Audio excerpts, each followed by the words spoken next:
Tim O'Malley with Tim Priester for Irish Illustrated about 2 hours before kickoff. And Tim, I think this might be the first time there's not a ton of sideline watching to see which varsity players are available. And other than Friday's tests, obviously something could have happened there, but it seems like it's most hands on deck today.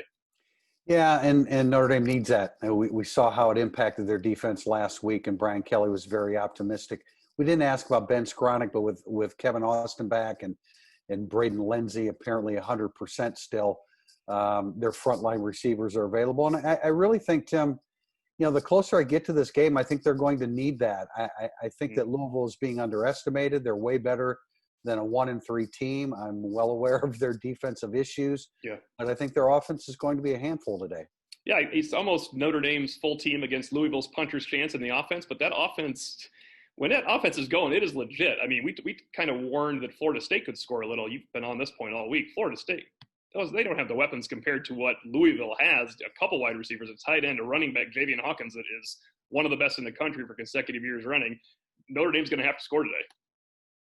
And I think they will. I mean, that is one thing that we're pretty confident at. It's difficult pregame when you start talking about 45, 48, 55. Right, I mean, these are crazy numbers, even in these high scoring times. But I really think that Tommy Rees can pretty much dial up just about anything that he wants in a running and passing game. I mentioned during the week, I think it could be a big day for the tight ends. But Louisville is scrambling on defense. That is not a quality defensive line. I like their linebackers, but if they bring them up, you pull them up with some play action, I think that you can beat them. And then I just think zone blocking against that front seven should absolutely be a significant advantage in Notre Dame's favor. The biggest surprise would be if Notre Dame isn't hitting that 35 to 45 range. So as much as it's weird to say pregame they're going to score 6-7 touchdowns, defensively, Sean Crawford going back to safety, I think that helps a lot in terms of just recognizing what's happening with Louisville's ever-shifting formations you've talked about.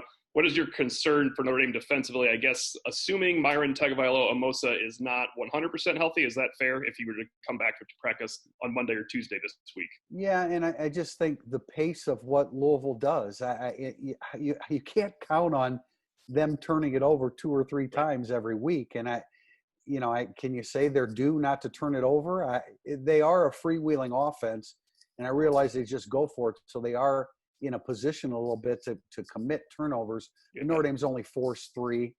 And so I think Louisville will be conscious of protecting the football. And Malik Cunningham can hurt you with his feet. He can hurt you with his arm.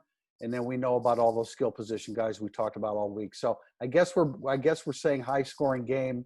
Right. And Notre Dame should be able to outscore them. But Louisville concerns me because I know that they're way better than a 1-3 football team.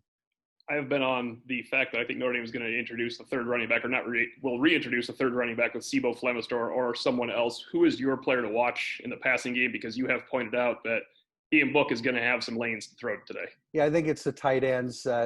Tommy Tremble was very quiet last week. Michael Mayer had a big catch on a great throw by Ian Book downfield. I will point to them. And I think the fact that Kevin Austin is returning punts, I think that he's going to be fully vested here, fully invested with the offense and have some opportunities to catch a football and get upfield.